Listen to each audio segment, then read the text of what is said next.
आइए आपके सामने अति रोचक समाचार प्रस्तुत करें।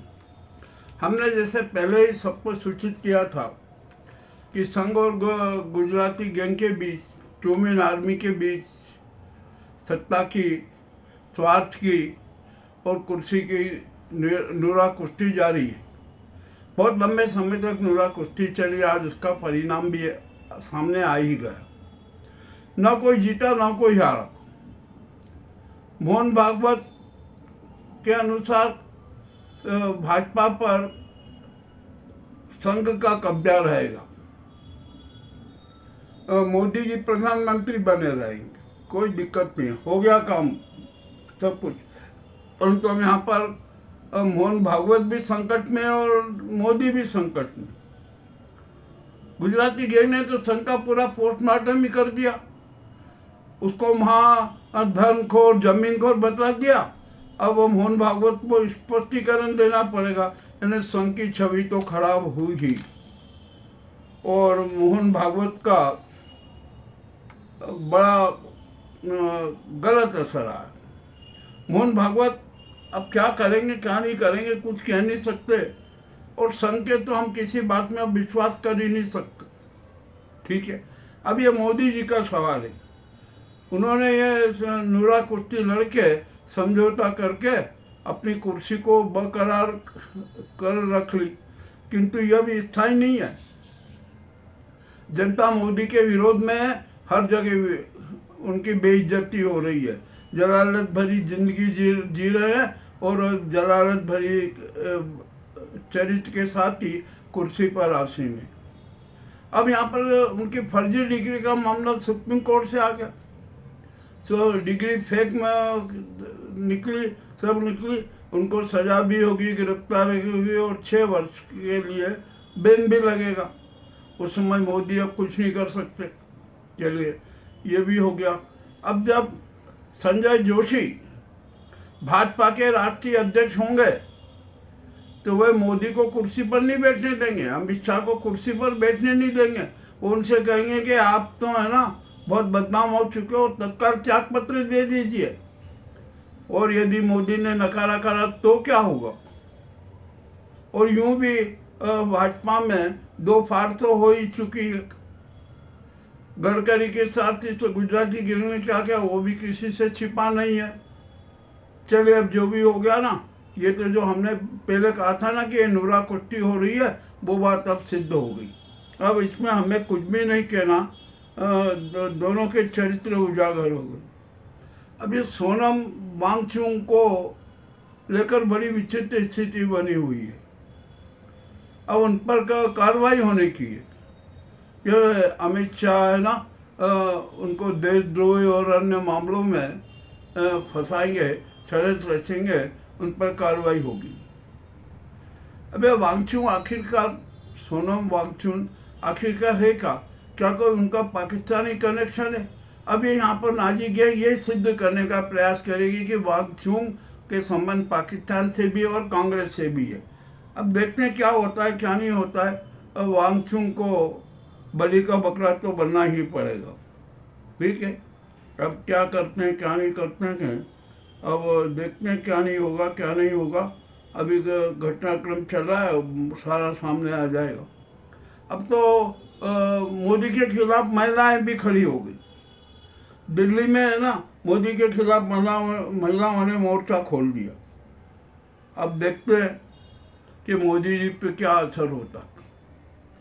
और मोदी जी को तो कायदेनुसार त्याग पत्र दे देना चाहिए। वो जबरदस्ती में अड़े हुए हैं, उनके सारा इतिहास भूगोल ही खत्म हो गया, वे बहुत बदनाम हो गए। और इतनी जलालत वाला प्रधानमंत्री भारत का कभी हुआ ही नहीं और न कोई होगा, ये भी हम स्पष्ट घोषणा कर रहे हैं। ठीक है, अब मोदी जी राजस्थान में गए कि अरे वहाँ भाजपा की सरकार है, डबल इंजन की सरकार है, भव्य रैली होगी, वहाँ रैली फ्लॉप हो गई, मोदी के चेहरे पर हवाइयाँ उड़ने लगी। अब तो उनका बहुत ही विरोध हो रहा है।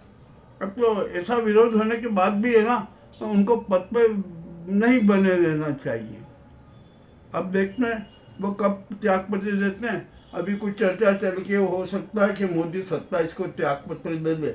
वो नहीं देंगे, वो तो कुछ न कुछ इवेंट चलाते हैं, इवेंट बाज है ना, इवेंट बाज और इवेंट चलाना उनका अपना विशेष चरित्र है। अब अमेरिका पर भी बड़ा संकट खड़ा आ गया। तालिबान ने अमेरिका को चुनौती दे दी, तो दूसरी तरफ ईरान ने भी अमेरिका को चुनौती दे दी, ये भी है। और अब तो मिडिल ईस्ट से अमेरिका को भी भागना पड़ेगा, इसकी भी सारी संभावनाएं बनती जा रही है।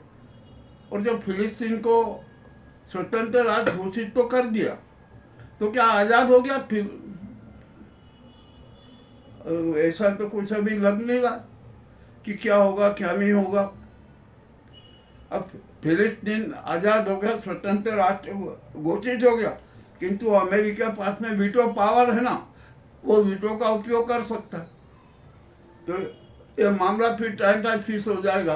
तो अब तो जितने यूएन के राष्ट्र हैं ना, ये कहना कि वीटो पावर प्रथा समाप्त कर दो, ये विशेषाधिकार नहीं चाहिए, इसको खत्म कर दो, ताकि न्याय की व्यवस्था हो सके, न्यायपूर्ण व्यवस्था हो सके। अब देखते हैं क्या होता है क्या नहीं होता है। और इजराइल तो कब्रिस्तान बनता जा रहा है, भयंकर हमले हो रहे हैं, वहाँ तबाही मची हुई है। और गाजा में भी अब इजराइल सैनिकों की मौतें शुरू हो गई है, और इजरायली सेना के जो सैनिक है ना, वो भी कह रहे हैं कि हमें यहाँ पर कुछ नहीं करना, हम वापस आना चाहते हैं, किंतु बेचारे आए कैसे? मामला बड़ा अजीब ही है। नेतन्याहू हर तरफ से परेशान हो गए, बेचैन हो गए, तो वे अमेरिका भागे। अब ट्रंप और नाहू के बीच में क्या चर्चाएं होगी क्या नहीं होगा, कौन सा नया राजनीतिक षड्यंत्र बनेगा, इसका जो खुलासा भी अभी कल या 1-2 दिन में हो जाएगा। ट्रंप और नाहू को ये कहेंगे कि अरे अभी तो युद्ध विराम रोक की बात कर लो, युद्ध रोक दो, अपन इतने तैयारी करेंगे और उसके बाद में फिर से हमला करेंगे। ईरान को सब ये जानता है, ईरान को सारे षड्यंत्रों का पता है, तो ईरान ने भी ये ना अमेरिका को अंगूठा दिखाई दिया। अब ईरान किसी भी समय इजराइल पर हमला भी कर सकता। चले, अब जो ये स्थितियाँ बनी है ना राष्ट्र की, बड़ी विचित्र होती जा रही। विश्व में कोहराम है, हमारे देश में कोहराम है, कोई सुखी नहीं है, कोई शांत नहीं है। मामला गंभीर होता जा रहा है और विश्व में नरसंहार जारी है, मृत्यु का तांडव चलता ही रहेगा और चल रहा है। और अब ये तो भारत में भी चलेगा, क्योंकि भारत में जो ये मनुवादी तत्व है ना, जो अपने आप को हिंदूवादी भी कहते हैं, ये देश में गृह युद्ध, हिंसक गृह युद्ध का वातावरण तैयार कर रहा। और धर्म के नाम पर, अरे तुम भगवानों को राजनीति का माध्यम क्यों बना रहे हो? मत बनाइए इनको। कोई भी धार्मिक समारोह होता है, वहां पर विद्रोह होने लगता है, भड़काऊ बातें हो जाती है। आज गांधीनगर में जो हुआ ना, वो भी बड़ा घिनौना है।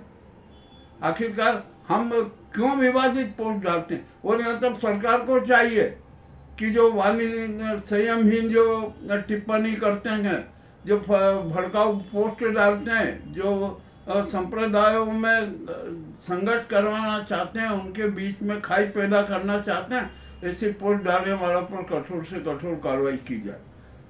आजम कारावास का प्रावधान कर दीजिए, और आजम कारावास के प्रावधान के साथ साथ 10 लाख रुपए का जुर्माना भी तय कर दीजिए।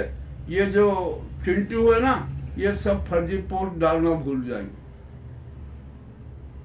और यहाँ के जो भाजपा का जो IT प्रकोष्ठ है ना, वो अमित मालवीय, वो किस किस प्रकार के फर्जी नाटक करता है, क्या क्या लिखता है, जरा उस पर भी निगाह डाल दीजिए।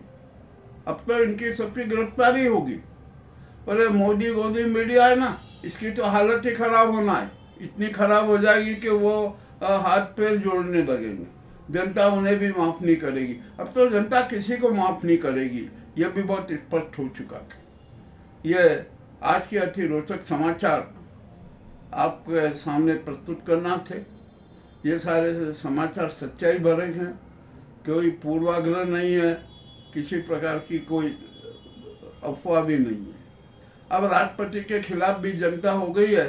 राष्ट्रपति जी इस गुजराती गैंग की, गुजराती सरकार की कठपुतली सिद्ध हो गई है।